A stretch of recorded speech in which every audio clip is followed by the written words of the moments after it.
أعوذ بالله من الشيطان الرجيم. بسم الله الرحمن الرحيم.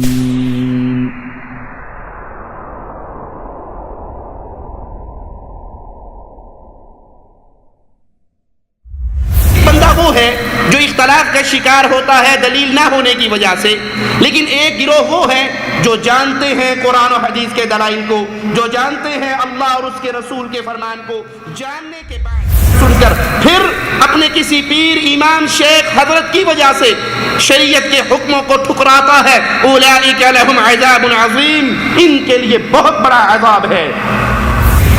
فرقہ پرستی کے اس ماحول میں ایسا اندھا تعصب پیدا ہوتا ہے کہ انسان کے دل میں حق کی تلاش ختم ہو جاتی ہے۔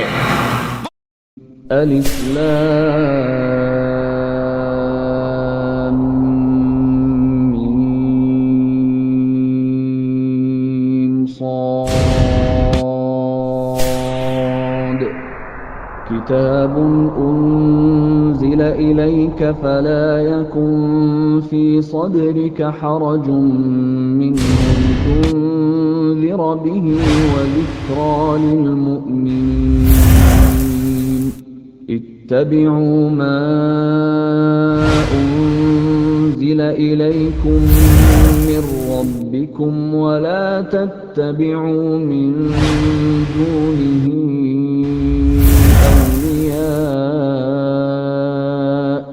قلیلا ما تذکرون۔ اے لوگو، جو کچھ تمہاری طرف تمہارے رب کی طرف سے نازل کیا گیا ہے اسی کی اتباع کرو، اس کے علاوہ دوسرے سرپرستوں کی اتباع نہ کرو، تھوڑی ہی تم نصیحت مانتے ہو۔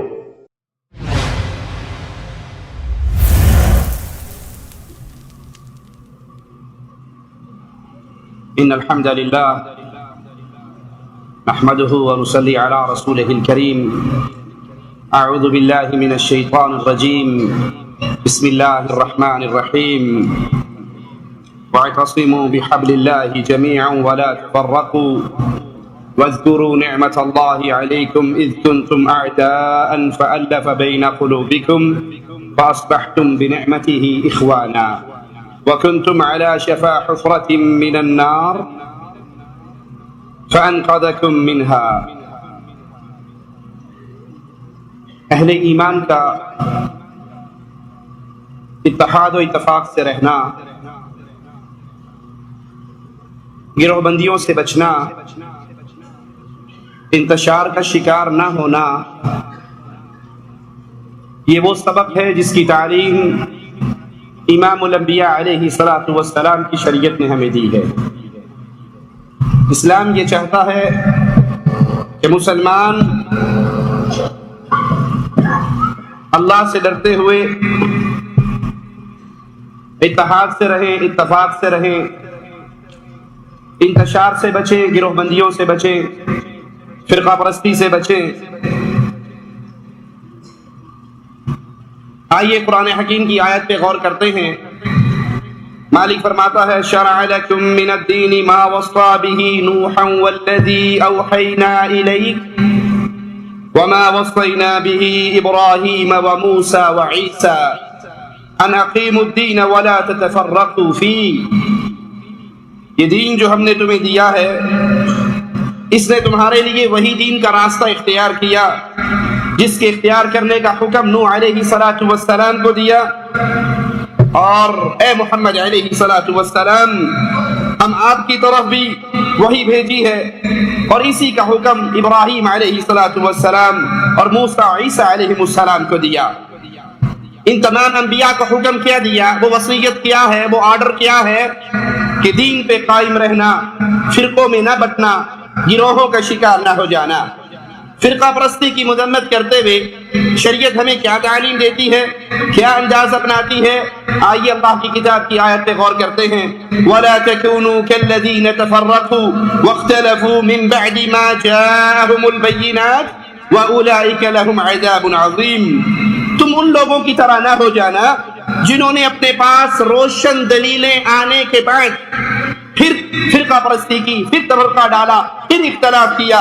ان لوگوں کے لیے بڑا عذاب ہے، ایک بندہ وہ ہے جو اختلاف کا شکار ہوتا ہے دلیل نہ ہونے کی وجہ سے، لیکن ایک گروہ وہ ہے جو جانتے ہیں قرآن و حدیث کے دلائل کو، جو جانتے ہیں اللہ اور اس کے رسول کے فرمان کو، جاننے کے بعد، دلائل سننے کے بعد، احکامات پہنچنے کے بعد پھر عجیب بات تو ٹھیک ہے لیکن ہمارے مذہب میں نہیں ہے، قرآن کی آیت تو ہے لیکن ہمارے امام کے قول سے ٹکرا رہی ہے، حضرت کا فرمان، ہمارے پیر صاحب کا حکم، ان کی تعلیمات، آپ جتنے دلائل دے رہے ہیں یہ ان سے ٹکرا رہی ہے۔ جو قرآن کی آیات کو سن کر، امام الانبیاء کے فرمان کو سن کر، پھر اپنے کسی پیر، امام، شیخ، حضرت کی وجہ سے شریعت کے حکموں کو ٹھکراتا ہے، اولئک لہم عذاب عظیم، ان کے لیے بہت بڑا عذاب ہے۔ قبروں پہ سجدے کرنے والے، قبروں کا طواف کرنے والے، پختہ قبریں بنانے والے، ان پہ میلے لگانے والے، کیا انہیں اللہ کے قرآن کی تعلیمات نہیں پہنچی؟ کیا امام الانبیاء کی احادیث نہیں پہنچی؟ کیا ان کے علماء نے شریعت کے ان دلائل کو نہیں دیکھا؟ یہ سب کچھ جانتے ہیں لیکن پھر شریعت کو ٹھکراتے ہیں۔ یاد کر لیجئے، جو قرآن و حدیث کے دلائل کو اپنی گروہ بندی کی وجہ سے، اپنی فرقہ پرستی کی وجہ سے، اپنے حضرت امام و شیخ کے قول کی وجہ سے ٹھوکر مارتا ہے، وہ دنیا میں بھی ذلیل ہونے والا ہے اور آخرت کی ذلتیں بھی اس کے لیے۔ یاد رکھیے، فرقہ پرستی کے اس ماحول میں ایسا اندھا تعصب پیدا ہوتا ہے کہ انسان کے دل میں حق کی تلاش ختم ہو جاتی ہے۔ وہ سمجھتا ہے جس پر میں ہوں، جس پہ میرا شیخ ہے، جس پہ میرا امام ہے، ہم حق پر ہیں۔ میں وہابی ہوں، وہابیوں کے گھر پیدا ہو گیا، میں بریلوی ہوں، بریلویوں کے گھر پیدا ہو گیا، میں دیوبندی ہوں، دیوبندیوں کے گھر پیدا ہوا، میں شیعہ اس لیے ہوں، شیعوں کے گھر پیدا ہوا، اور ہمارے امام نے کہا ہے کہ تمہارے سارے نام ہم نے پیر غوث اعظم کے رجسٹر میں دیکھے ہیں اور وہ رسول اللہ کی عدالت میں پیش کروا کے سب کے لیے جنت کے ٹکٹ لے چکے ہیں۔ اب اس کو 1000 آیات سنا لو، 1000 حدیثیں سنا لو، وہ اپنے فرقہ پرستی کے تعصب میں اتنا اندھا ہو چکا ہوتا ہے کہ اس کو حق تلاش کرنے کی جستجو ختم ہو جاتی ہے۔ یہی انداز قرآن حکیم ہمارے سامنے بیان کرتا ہے، من الذین فرقوا دینہم وکانوا شیعا کل حزب بما لدیہم فرحون، ان لوگوں میں سے جنہوں نے اپنے دین کو ٹکڑے ٹکڑے کر دیا، اپنے دین کو بانٹ ڈالا، گروہوں میں تقسیم، جماعتوں میں تقسیم۔ آپ کون ہیں؟ نقشبندی ہیں، یہ چشتی ہیں، یہ قادری ہیں، یہ رضوی ہیں، یہ نوری ہیں، یہ سہروردی ہیں، یہ بغیر وردی ہیں، یہ فلانے امام کے پیچھے ہے، یہ نوری بوری سرکار کے پیچھے ہے، اور یہ کاواں والی سرکار کے پیچھے ہے۔ ہر بندہ اپنے اپنے پیروں کو پکڑ کر، اپنے اپنے اماموں کو پکڑ کر، اپنے اپنے حضرتوں کو پکڑ کر شریعت سے منہ موڑ چکا ہے، اور ہر بندہ جس چیز پر وہ ہے، جس چیز پر اس کے بڑے ہیں، جس چیز پر ان کی جماعتیں ہیں، اس پہ راضی ہے اور اس پہ خوش ہیں۔ بلکہ نوبت یہاں تک پہنچ جاتی ہے کہ کھلے ہوئے دلائل سننے کے باوجود وہ اس کو کافر کہہ رہا ہے، وہ اس کا انکار کر رہا ہے، وہ اس کا انکار۔ یہی بیماری سابقہ امتوں میں تھی۔ قرآن حکیم کی آیات پہ غور کیجئے، وقالت اليهود ليست النصارى على شيء وقالت النصارى ليست اليهود على شيء وهم يتلون الكتاب، یہودی کہتے ہیں عیسائی کچھ نہیں، عیسائی کہتے ہیں یہودی کچھ نہیں، حالانکہ دونوں اللہ کی اتاری ہوئی کتابوں کو پڑھتے ہیں۔ آج بھی کیفیت یہی ہے، آج بھی حالات یہی ہے۔ ہر بندہ اپنے خیمے کے اندر داخل ہو کے کنڈے لگا کے تالے لگا چکا ہے، نہ قرآن کی آیت اپنی عقل میں آنے دیتا ہے، نہ حدیث رسول کو سن کر اپنے منہج اور راستے کو تبدیل کرتا ہے۔ دوسرے مقام پہ غور کیجئے، ان کی کیفیت کیا ہے؟ اس فرقہ پرستی کے بعد نتیجہ کیا نکلا؟ یہ کتنے اپنے اپنے گروہوں میں تقسیم ہو کر، کتنے اس پر شدت اختیار کر کے قرآن حکیم بیان کرتا ہے، وَإِذَا قِيلَ لَهُمْ تَعَالَوْا إِلَى مَا أَنزَلَ اللَّهُ، جب ان سے کہا جاتا ہے آؤ اس چیز کی طرف جو اللہ نے نازل کی ہے، وَإِلَى الرَّسُولِ، اور رسول سے فیصلہ کروانے، اللہ کی کتاب سے فیصلہ کروائے یا امام الانبیاء کی حدیث سے، اللہ کے رسول کی باتوں سے فیصلہ کروائے، قَالُوا حَسْبُنَا مَا وَجَدْنَا عَلَيْهِ آبَاءَنَا، کہتے قرآن تمہیں مبارک ہو، حدیث تمہیں مبارک ہو، ہم نے تو وہی کرنا ہے جو پیر صاحب نے کہا ہے، ہم نے وہی کرنا ہے جو امام صاحب نے کہا ہے، ہم نے وہی کرنا ہے جو دادا جی نے کہا۔ تو نئی شریعت پڑھ کے آ گیا، تیرا پڑدادا 11ویں دیندا سی، تیرا ابا قبراں تے سجدے کردا سی، کوڑا تیرے دادے دے گھروں نکلدا سی، تو نے کچھ نئی شریعت پڑھی ہے؟ ہمیں تمہاری شریعت کے دلائل کی ضرورت نہیں ہے، ہمیں تمہاری باتوں کی ضرورت نہیں ہے، ہمیں وہی کافی ہے جو شاہ صاحب نے کہا، ہمیں وہی کافی ہے جو آبا و اجداد نے کہا، ہمیں وہی کافی ہے جس پہ ہمارے بڑے چلتے ہوئے آئے۔ اولو کان آباؤہم لا يعلمون شیئا ولا يهتدون، ان سے کہو تمہارے ماں باپ اگر وہ بے علم تھے، اگر وہ بے عقل تھے، اگر وہ شریعت کی تعلیم سے اندھے تھے، تو کیا اس کے باوجود تم ان کے راستوں پہ چلو گے؟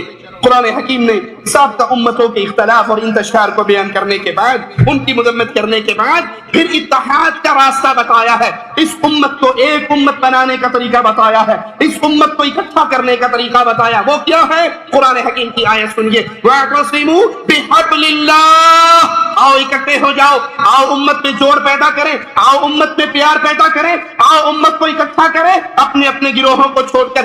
یہ پیار کیسے پیدا ہوگا؟ اگر کوئی کہے میرے پیر کو چھوڑ کر ہمارے بڑے پیر کو مان لو، وہ کہے اپنے امام کو چھوڑ کر ہمارے امام کو مان لو، وہ کہے اپنے حضرت کو چھوڑ کر ہمارے حضرت کو پکڑ لو، رب محمد کی قسم دنیا کی کسی شخصیت پہ، کسی پیر فقیر امام حضرت پہ اتحاد نہیں ہو سکتا، کیونکہ اللہ نے اتحاد کا راستہ بتایا ہے، اور وہ راستہ کیا ہے؟ اللہ کی رسی اتحاد کر سکتی ہے۔ اللہ کی رسی کیا ہے؟ اللہ کی رسی اللہ کی کتاب ہے اور محمد الرسول اللہ کا فرمان ہے۔ اس کے علاوہ کسی نقطے پہ اتحاد نہیں ہو سکتا۔ میں آپ کو سمجھاتے ہوئے مثال دیتا ہوں، اگر کوئی شخص کہے آپ اپنے بزرگوں کو چھوڑیں ہمارے بزرگوں کو پکڑ لیں، میں کہتا ہوں میں بغداد والے بزرگوں کو نہیں مانتا، میں کہتا ہوں میں رائمنڈ والے بزرگوں کو نہیں مانتا، میں کہتا ہوں کوفے کے بزرگوں کو میں نہیں مانتا، میں کہتا ہوں میں آپ کے حضرتوں کو نہیں مانتا، کیا کوئی مجھ پہ کفر کا فتویٰ لگا سکتا ہے کہ یہ کافر ہے ہمارے پیر کو نہیں مانتا، یہ کافر ہے ہمارے شیخ کو نہیں مانتا، یہ کافر ہے ہمارے حضرت کی ملفوظات کو نہیں مانتا؟ اتحاد نہیں ہو سکتا۔ آؤ میں اتحاد کروانے کے لیے شریعت کی روشنی میں دعوت دیتا ہوں۔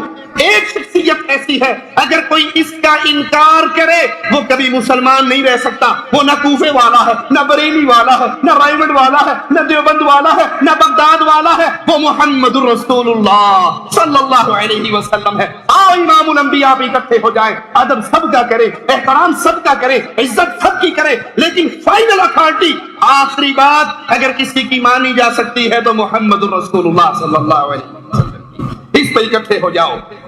فرقہ پرستی کا سبب کیا ہے؟ اس فرقہ پرستی کا سبب اللہ کی کتاب اور رسول اللہ صلی اللہ علیہ وسلم کی سنت سے دوری۔ امام الانبیاء فرماتے ہیں میں جا رہا ہوں تمہیں دو چیزیں دے کر، ترکت فیکم امرین، دو چیزیں میں نے تمہارے درمیان چھوڑی ہے، لن تضلوا، تم کبھی بھی گمراہ نہیں ہو سکتے، قیامت تو آ سکتی ہے تم گمراہ نہیں ہو سکتے ایک شرط کے ساتھ۔ وہ شرط کیا ہے؟ کوفے والوں کو پکڑ لینا، بغداد والوں کو پکڑ لینا، بریلی کی خاک چھاننا، دیوبند کے دروازے بجانا۔ وہ شرط یہ ہے ما تمسکتم بہما، اللہ کی کتاب اور محمد کریم کے فرمان کو جب تک تم تھامے رکھو گے پوری دنیا کا کوئی بندہ بھی آ کر تمہیں جنت کے راستے سے گمراہ نہیں کر سکے گا۔ یہ جنت کی راہ ہے، یہ اتحاد کی راہ ہے، یہ اتفاق کی راہ ہے، یہ محبت کی راہ ہے، یہ فرقہ پرستی کے بت کو پاش پاش کرنے والا راستہ ہے۔ سب کا ادب کیجیے لیکن ادب محمد کے بعد صلی اللہ علیہ وسلم۔ فرقہ پرستی کا سبب یہی ہے، ہم نے قرآن حکیم کو چھوڑ دیا، حدیث رسول کو چھوڑ دیا، اور قرآن اور حدیث کو چھوڑنے کے بعد اس نے کہا میرا بڑا، اس نے کہا میرا بڑا، کسی نے کسی کو بڑا سمجھا، کسی نے کسی کو بڑا سمجھا۔ اگر اختلاف ہو جائے اور شریعت میں انسانی عقلوں کے مطابق بات کو سمجھنے میں اختلاف ہو بھی سکتا ہے، اختلاف کا ہو جانا کوئی بڑی بات نہیں ہے، اختلاف ہو جائے تو شریعت اس کا حل بتا رہی ہے، غور کیجئے۔ یا ایھا الذین آمنوا اطیعوا اللہ واطیعوا الرسول، اے ایمان والو، اے کلمہ پڑھنے والو، اے جن کا نبی ایک ہے، جن کا قبلہ ایک ہے، جن کا اللہ ایک ہے، جن کا کعبہ ایک ہے، جن کی کتاب ایک ہے، اے لوگو اللہ کی اطاعت کرو، اس کے رسول کی اطاعت کرو، وَأُولِي الْأَمْرِ مِنْكُمْ، اور اپنے مسلمان حاکم کی اطاعت کرو۔ فَإِن تَنَازَعْتُمْ فِي شَيْءٍ، اگر تمہارا جھگڑا ہو جائے، امام سے ہو جائے، پیر سے ہو جائے، شیخ سے ہو جائے، تمہارا مرشد کہے مرنے والے کی وفات کی چادر پر بیٹھ کر آیت کریمہ پہ ہم نے گٹھلیوں پہ آیت کریمہ پڑھنی ہے، ہم نے تیجا کروانا ہے، 7واں کروانا ہے، 9واں کروانا ہے، 10واں کروانا ہے، 40واں کروانا ہے، قل کروانا ہے، رسم چہلم کروانی ہے، اللہ کرے گا انہیں کوئی اور مر جائے گا، میری روٹی چلتی رہے گی۔ اگر اختلاف ہو جائے، اگر جھگڑا ہو جائے، اگر لڑائی ہو جائے، امام سے، شیخ سے، مرشد سے، پیر سے، شریعت دلیل کیا دے رہی ہے؟ شریعت اختلاف کو ختم کیسے کرتی ہے؟ فردوہ الی اللہ، اس اختلاف کو لاؤ اللہ کی کتاب پہ پیش کر دو، اس اختلاف کو لاؤ والرسول امام الانبیاء کی حدیث پہ پیش کر دو۔ ان کنتم تؤمنون باللہ، اگر تم لا الہ الا اللہ پڑھنے میں سچے، اگر تم اللہ پر ایمان لانے کی دعوے میں سچے ہو، اگر تمہیں آخرت پر ایمان لانے کا دعویٰ ہے، تو ہر جھگڑے میں، ہر مسئلے میں قبر پکی بنے گی یا کچی، قبر پہ سجدے ہوں گے یا نہیں، قبروں کا طواف ہوگا یا نہیں، 12 ربیع الاول کو جلوس نکلیں گے یا نہیں، رجب میں کنڈے بھریں گے یا نہیں، ان سارے جھگڑوں کو اٹھاؤ، محمد کریم کے فرمان پر لے آؤ، عرش والے کی کتاب پہ لے آؤ۔ امیر المؤمنین امیر عمر رضی اللہ عنہ وارضا کے قول پر غور کیجئے، اپنے پیروں کی ہر بات کو آنکھیں بند کر کے ماننے والوں، 2 رکعت نماز انیرا جو حال امام دا وہی میرا، اللہ اکبر۔ امیر عمر کا جملہ سنیے، ابو موسیٰ اشعری رضی اللہ عنہ کو خط لکھتے ہوئے کہتے ہیں، اگر تم ایک فیصلہ کرو، ایک آرڈر جاری کرو، ایک قانون بناؤ، ایک فیصلہ کرو، پھر تمہیں کچھ دیر کے بعد یہ احساس ہو جائے میرا پہلا فیصلہ غلط تھا، میری پہلی بات غلط تھی، تو حق اور سچ کی طرف لوٹتے ہوئے ایک لمحے کی دیر نہ کرنا۔ کون کہہ رہا ہے؟ امیر عمر۔ کسے کہہ رہے ہیں؟ ابو موسیٰ اشعری رضی اللہ عنہما۔ ایک لمحے کی دیر نہ کرنا۔ کیا ثابت ہوا؟ کسی کی عقل، کسی کا قول حرف آخر اس وقت تک نہیں بن سکتا جب تک اس پہ محمد الرسول اللہ کی مہر نہ لگی ہو صلی اللہ علیہ وسلم۔ امام ابو حنیفہ رحمہ اللہ اپنے شاگرد ابو یوسف سے کہتے ہیں، اے یعقوب، میری ہر بات کو نہ لکھا کر، جو آج میں کہتا ہوں کل کو اپنا قول بدل لیتا ہوں، پرسوں کل کے خلاف کہہ دیتا ہوں، میری ہر بات کو نہ لکھا کر، میری رائے کو نہ لکھا کر۔ جس کی طرف تم بلا رہے ہو، جس کے نام پہ تم نے مذہب بنائے ہیں، جس کی طرف تم نے جھوٹ کی نسبتیں کی ہیں، وہ اپنے شاگرد سے کہہ رہے ہیں ہر بات نہ لکھا کر، جس کی طرف ہم بلاتے ہیں، جس کی دعوت ہم دیتے ہیں، جس کی اتباع کا آوازہ ہم لگاتے ہیں، وہ اپنے شاگرد کو دیکھتے ہیں، عبداللہ کو دیکھتے ہیں، ان کی قلم رکی ہوئی ہے، آج فرمان رسالت لکھے نہیں جا رہے، پوچھتے ہیں عبداللہ تو لکھ کیوں نہیں رہا؟ جواب میں کہتے ہیں میرے ساتھیوں نے مجھے مشورہ دیا تھا، ہر بات نہ لکھا کر، پوچھ کے لکھا کر۔ نبی کبھی غصے میں، کبھی پیار میں، کبھی گھر، کبھی باہر، کہا اللہ کی قسم لکھ، اللہ کی قسم لکھ، محمد کے ان ہونٹوں سے حق کے علاوہ کچھ جاری نہیں ہو سکتا صلی اللہ علیہ وسلم۔ جس کی طرف تمہاری نسبتیں ہیں وہ کہہ رہے نہ لکھ، میں قول بدل لیتا ہوں، یہ کہتے ہیں لکھ، مجھے زبان حال سے کہنے دیجئے لکھ۔ اس لیے لکھ، میں جب دین کی بات بتاتا ہوں اس وقت تک نہیں بتاتا جب تک عرش والا مجھے نہیں بتا دیتا صلی اللہ علیہ وسلم۔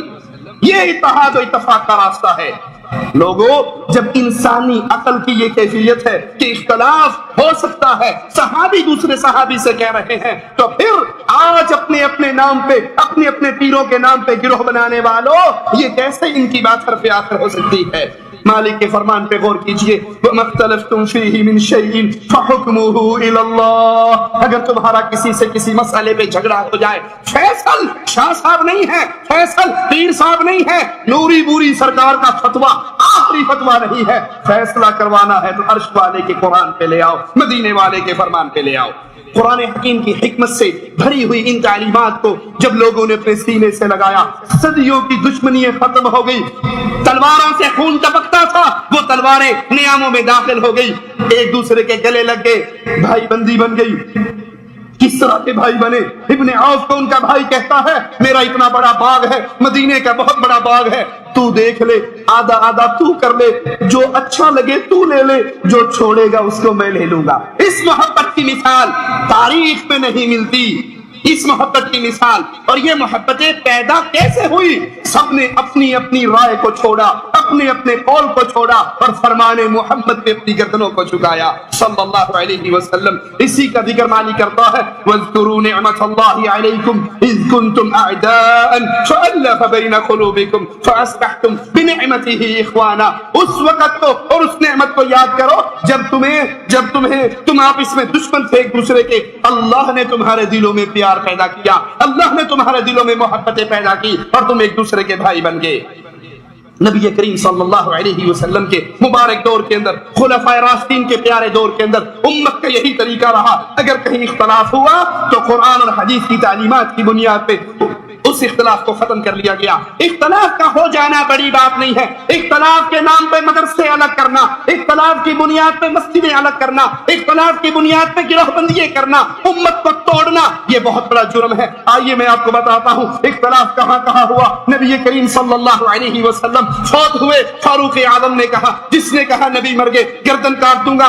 صدیق اکبر نے منبر پہ چڑھ کر کہا من كان يعبد محمد فإن محمد قد مات. جو محمد کریم کی عبادت کرتا تھا وہ سن لے, صدیق اکبر کے جملوں کو سن لے کہ محمد کے فوت ہو چکے ہیں, دنیا چھوڑ چکے ہیں.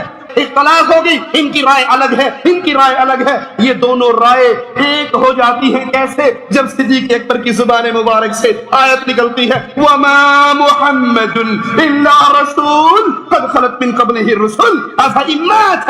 اور لوگوں محمد علیہ السلام سابقہ نبیوں کی طرح ایک نبی تھے, اگر یہ مر جائیں یا شہید کر دیے جائیں تم اپنی ایڑیوں کے بل دین اسلام سے پھر جاؤ گے. صدیق اکبر کے جملوں کو سن کر فاروق اعظم کہتے ہیں جو ہی میرے پردہ سماعت سے یہ آیت ٹکرائی, میرے جسم کا بوجھ میری ٹانگوں نے اٹھانے سے انکار کر دیا, میں گھٹنوں کے بل زمین پہ گر گیا, مجھے یقین ہو گیا محمد فوت ہو گئے صلی اللہ علیہ وسلم.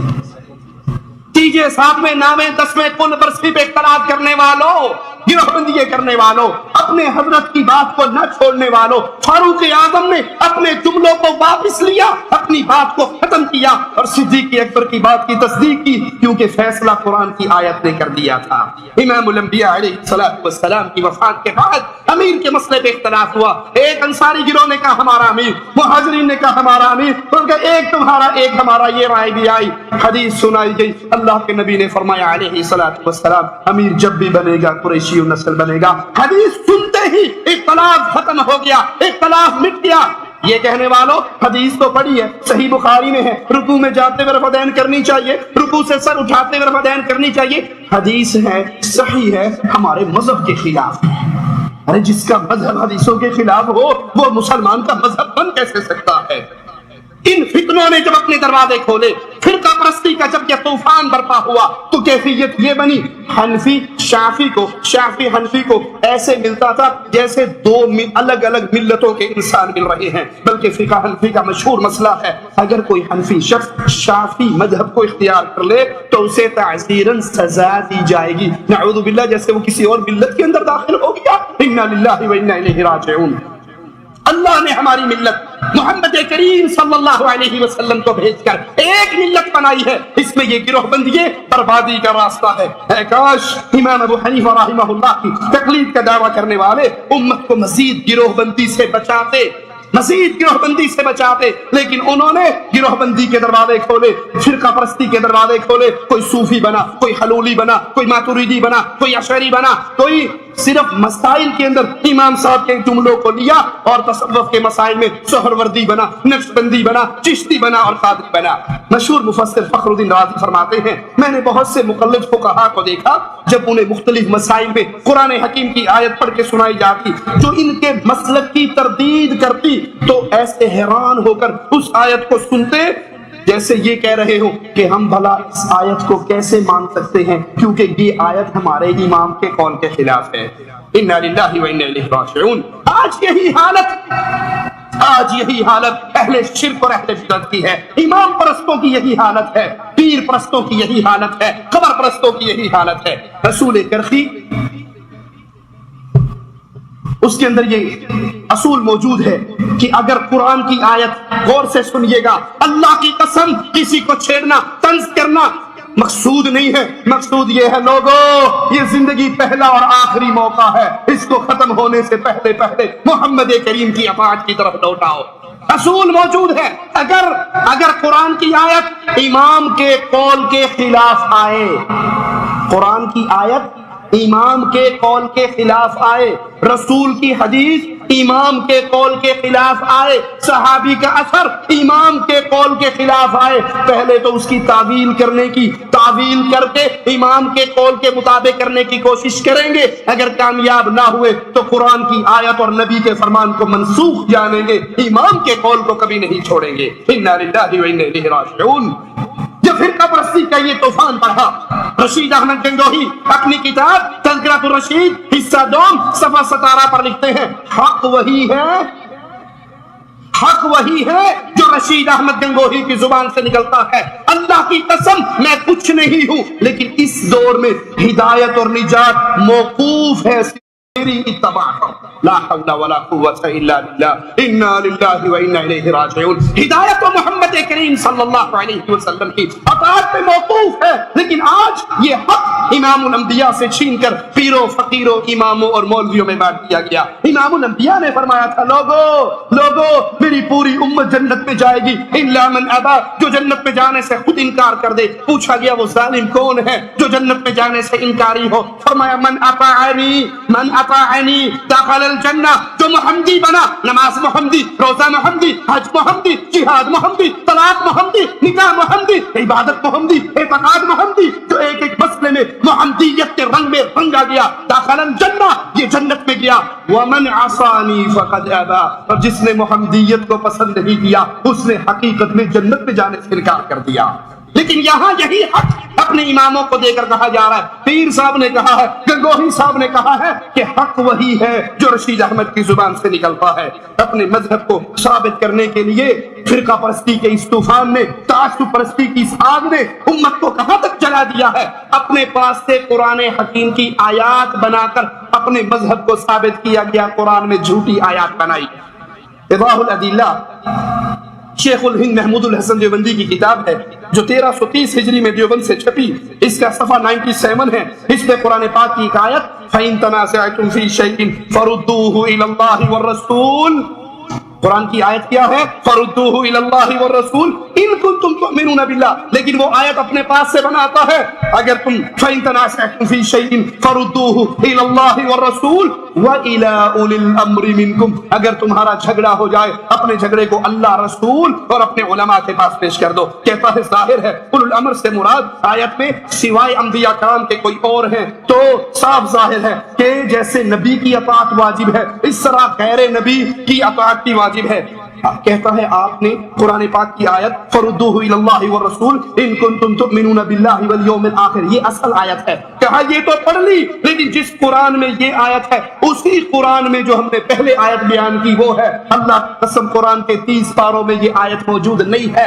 اپنے مذہب کو ثابت کرنے کے لیے، اپنے امام کی اندھی تقلید کو ثابت کرنے کے لیے اگر ظالموں کو قرآن کے اندر تحریف کرنی پڑی تو وہ بھی کر گئے۔ اللہ کے لیے سوچئے یہ لعنت کہاں جا کر رکے گی، یہ انتشار کہاں جا کر رکے گا؟ لوگوں آؤ امام الانبیاء محمد الرسول اللہ صلی اللہ علیہ وسلم کی طرح اکٹھا ہو جائیں۔ عبارت پہ غور کریں، جس قرآن میں یہ آیت ہے اسی قرآن میں یہ آیت بھی ہے۔ اب دو آیتیں ہیں، ایک کا قرآن میں وجود ہے اور دوسری کا قرآن میں وجود نہیں۔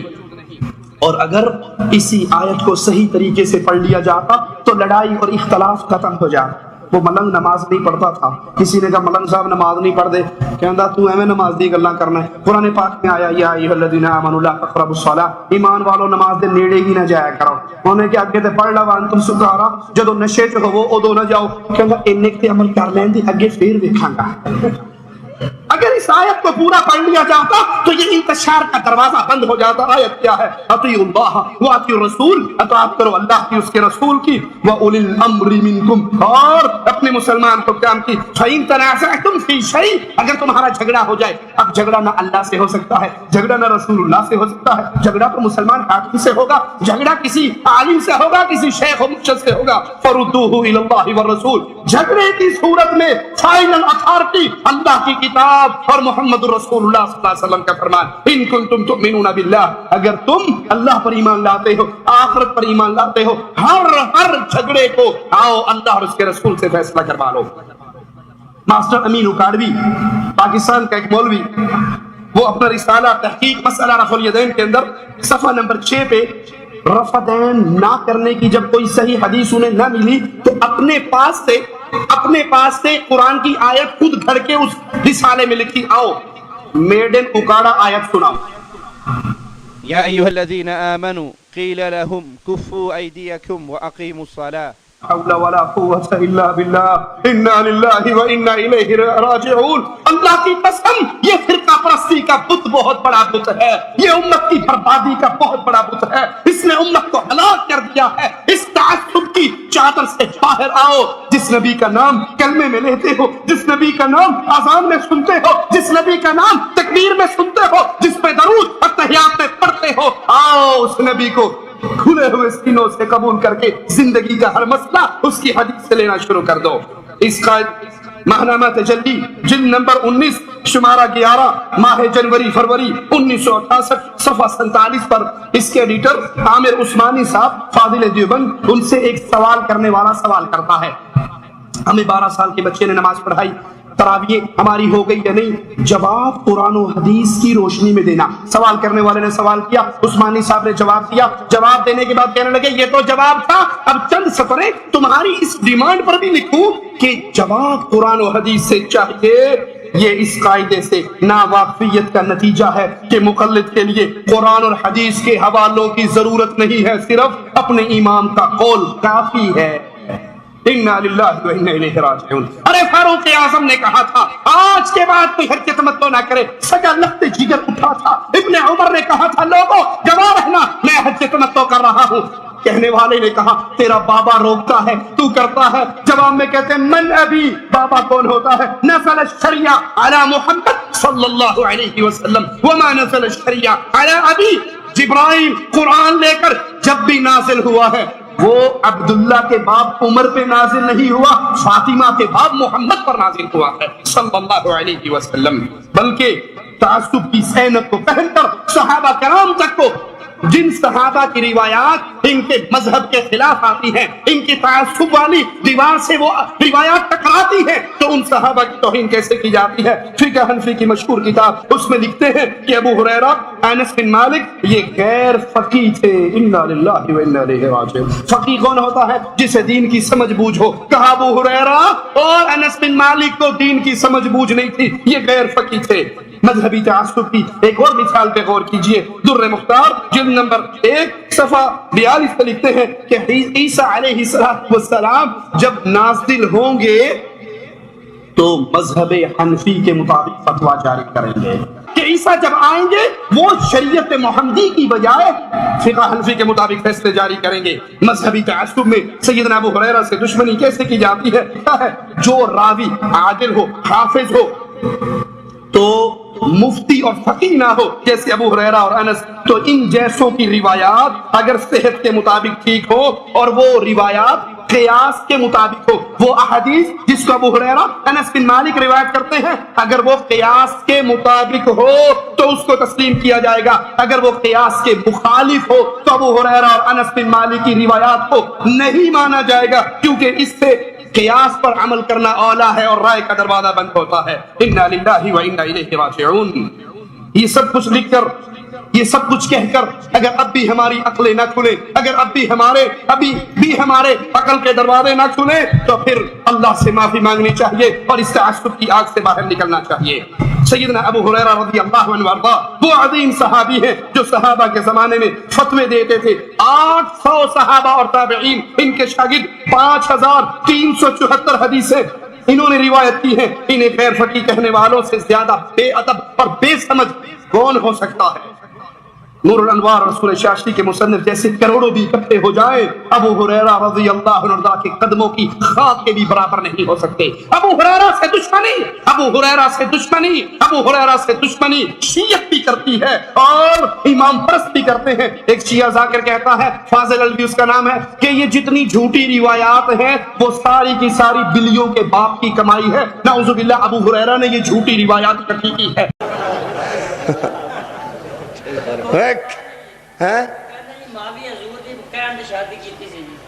کی کیتی سی ماوی شادی پہلے نہیں کیتی حضور پاک کیا سی پہ تو شادی کر لاتے بڈھی نال کرے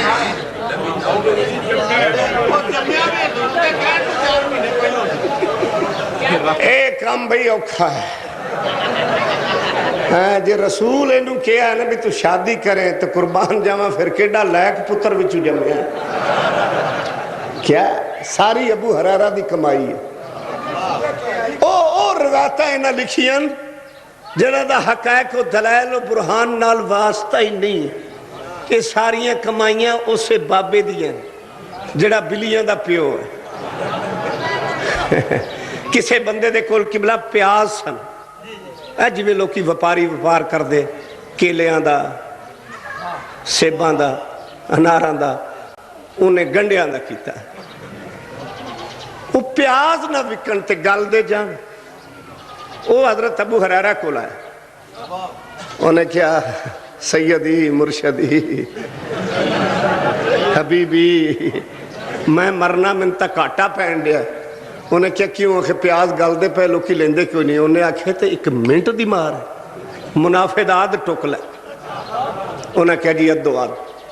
انہیں جناب بازار چ ٹنڈورا دینا شروع کر دیا. مسلمانوں پتہ جی آج دن کیڑا ہے. بندیا کان چکے رہندا جو ہر ویلے رسول دے گوڑیاں دا.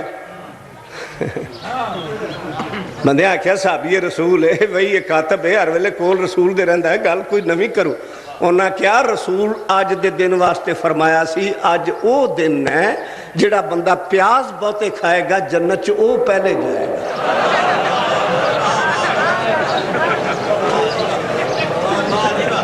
لوکی کپڑے چھاپے لے کے ٹر پے انہیں بھی پھاٹا کھول دیتا بچیا چھلڑی دا وک گئے.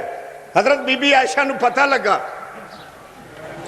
بھی ابو ہریرہ نے یعنی کر چھڑیا ہے. انہاں سدیا انہاں آکھیا نا ادھر آخا ابو ہریرہ رسول کدو فرمایا سی بے گنڈے کھان نہ جنت لب دی. انہیں کہتا رسول کدو کیا سی میری وراثت کوئی نہیں. جے اے گل میں نہ بناوندا تے بی بی فدق دیاں کھجوراں تو بھی نہ رڑک دی. یہ ساڑی مرضی ہے جدھر مرضی ٹور دیئے ہے. مسلمان تاریخ اسلام نے نبی اور نبی دی آل تے او بہتان لائے جنہ دا حقائق نال دور دور تک واسطہ نہیں. اسی علی مولانو واسنال نہیں منیا. رب کعبہ دی قسم پوری کائنات دی ریسرچ کیتی ہے. وہ ابو ہریرہ کی روایات کو جھوٹی کہتا ہے اور یہ امام پرست ابو ہریرہ کی روایات کو اس لیے نہیں مانتے کیونکہ ابو ہریرہ نعوذ باللہ ان کے بقول ناسمجھ تھے. حالانکہ ان کے لیے اللہ کے نبی نے دعا کی ہے. امام بخاری رحمہ اللہ فرماتے ہیں مہاجرین و انصار کی اولاد میں سے 900 بزرگ ابو ہریرہ کے شاگرد تھے رضی اللہ عنہ وارضاہ. لوگوں مسلک اہل حدیث بڑا واضح اور دو ٹوک ہے کہ تمام اولیاء کی عزت کرو، تمام بزرگوں کی عزت کرو، سب کا ادب و احترام کرو، لیکن احترام محمد رسول اللہ کے بعد. اور یہی تعلیم ائمہ کرام نے دی ہے، یہی تعلیم بزرگان دین نے دی ہے. امام مالک رحمہ اللہ کے جملوں کو سنیے. فرماتے ہیں میں ایک انسان ہوں، کبھی میری بات ٹھیک ہوتی ہے کبھی غلط ہوتی ہے. تم میری وہ بات تو لے لیا کرو جو کتاب اللہ اور سنت رسول اللہ کے مطابق ہو، اور میری اس بات کو ٹھوکر مار دیا کرو جو اللہ کی کتاب اور رسول اللہ صلی اللہ علیہ وسلم کے فرمان سے ٹکرائے. امام مالک فرماتے ہیں دنیا میں کوئی ایسا شخص نہیں ہے جس کی ہر بات دی جائے، جس کی کوئی بات کو ٹھوکر نہ ماری جائے، سوائے نبی کی قبر کی طرف اشارہ کر کے فرماتے جو اس پیاری قبر میں پیاری ہستی سو رہی ہے، محمد کریم اہل حدیثوں کے امام اعظم، قائد اعظم، رہبر اعظم صلی اللہ علیہ وسلم، وہ اکیلی ہستی ہے، وہ اکیلی ذات ہے، روتے ہوئے بولے تو دین، سوتے ہوئے بولے تو دین، ان کی ہر بات قبول کی جائے گی، ان کی کسی بات کو ٹھوکر نہیں مارا جائے گا۔ امام احمد فرماتے ہیں خبردار ہرگز میری تقلید نہ کرنا، نہ مالک کی، نہ شافعی کی، نہ اوزاعی کی، نہ ثوری کی، دین وہاں سے لینا جہاں سے ہم نے لیا، اور ان تمام ائمہ نے دین کہاں سے لیا؟ اللہ کی کتاب سے اور محمد کریم صلی اللہ علیہ وسلم کے فرمان سے۔ امام شافعی فرماتے ہیں صحیح حدیث میں جو وارد ہوا وہی میرا مذہب ہے، اور جب میرے کلام کو تم حدیث پاؤ میرے کلام کو ٹھوکر مار دینا اور نبی کی حدیث کو سینے سے لگا لینا۔ امام ابو حنیفہ رحمہ اللہ فرماتے ہیں جب میرا قول کتاب اللہ کے خلاف ہو، حدیث رسول کے خلاف ہو، میری بات کو دیوار میں دے مارنا اور نبی کی بات کو سینے سے لگا دینا۔ آخری باتیں کہہ کر بات ختم کرتا ہوں، کوئی یہ نہ سمجھے ہم اماموں کو نہیں مانتے، اللہ کی قسم ہم اپنے ائمہ کی عزت کرتے ہیں۔ امام ابو حنیفہ رحمہ اللہ، مالک، شافعی، احمد ابن حنبل رحمہم اللہ چاند ہیں، چمکتے ہوئے ستارے ہیں، پھول ہیں میرے نبی کے گلشن کے، ان کے ذریعے حدیث رسول مل جائے ہم اس کو سینے سے لگاتے ہیں۔ یہ ہمارے بزرگ ہیں، ہم ان کی عزت کرتے ہیں، ہم ان کا احترام کرتے ہیں، لیکن یاد کر لیجئے یہ سب اپنے اپنے فن کے امام گزرے ہیں، دین کے امام اعظم صرف محمد رسول اللہ ہے صلی اللہ علیہ وسلم۔ لوگوں فرقہ پرستی کے بت سے باہر آؤ، تم جنت میں جانا چاہتے ہو نا؟ آخری بات، جنت میں جانا چاہتے ہو، جنت میں جانے کا ارادہ ہے؟ میں آپ کو مثال دے کے سمجھاتا ہوں۔ ابھی یہاں سے آپ نے ریاض کے ایئرپورٹ پہ جانا ہو، دو بندے آپ کے سامنے کھڑے ہو، آپ پوچھتے ہیں ریاض ایئرپورٹ ویکھیا ہی؟ کہتا جی ویکھیا تے کوئی نہیں، پوچھا کے لے ہی جاؤں گا۔ دوسرا کہتا نہیں میں نے دیکھا ہے، دیکھ کر آیا ہوں، میرا آنا جانا رہا ہے۔ کس کے ساتھ جاؤ گے جی؟ اس کے پیچھے تو نہیں جاؤ گے چلو کوئی نہیں کسی کو پوچھاں گے کہ اشارے تے کھلواں گے، سواد لیندے اخیر پہنچ ہی جاواں گے، اسی کے پیچھے جاؤ گے جو دیکھ کر آیا۔ ارے جنت میں جانے کا ارادہ ہے، بتاؤ جنت کو کون دیکھ کر آیا؟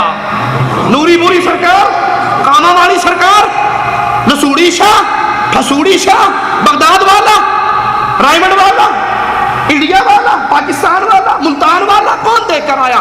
جنت کو محمد الرسول اللہ دیکھ کر آئے صلی اللہ علیہ وسلم۔ جب نبی جنت کو دیکھ کر آئے، جنت میں جانا ہے، دیکھ کر آنے والے بھی نبی ہیں، لے جانے والے بھی نبی ہیں، ان کے پیچھے چلیے، یہ وہ قائد ہیں، یہ وہ امام ہیں، یہ وہ آقا ہیں۔ فرماتے ہیں میں جنت کے دروازے پہ پہنچوں گا، دروازہ بجاؤں گا، فرشتہ پوچھے گا کون ہے؟ جواب ملے گا جبرائیل ہے۔ پوچھا جائے گا ساتھ کون ہے؟ جواب ملے گا محمد الرسول اللہ ہے صلی اللہ علیہ وسلم۔ فرشتے کے جذبات کی ترجمانی کرنے دیجئے، اس کا جذبات یہ ہوں گے، وہ کہے گا میں جب سے اس دروازے پہ کھڑا ہوں ایک ہی ڈیوٹی لگی ہے، پوری کائنات آ جائے، پوری دنیا کے پیر آ جائیں، دروازہ نہ کھولنا، بلال کے آقا آ جائے تو دیر نہ لگانا۔ اقول قولی ھذا واستغفر اللہ لی ولکم ولسائر المسلمین فاستغفروہ انہ هو الغفور الرحیم۔ جزاکم اللہ خیر، بارک اللہ فیک۔ اللہ تبارک تعالیٰ ہمارے فاضل نوجوان خطیب ان کے جذبات میں، ان کے ایمان میں، ان کے اخلاص میں، ان کے توکل میں، ان کی بے باکی میں برکت پیدا فرمائے۔ اللہ تعالیٰ ہمارے ان مشائخ کو ہر شریر کے شر اور حسد کے حسد سے محفوظ فرمائے، اور اللہ رب العزت جو انہوں نے کہا ہے اس پر عمل کی توفیق عطا فرمائے۔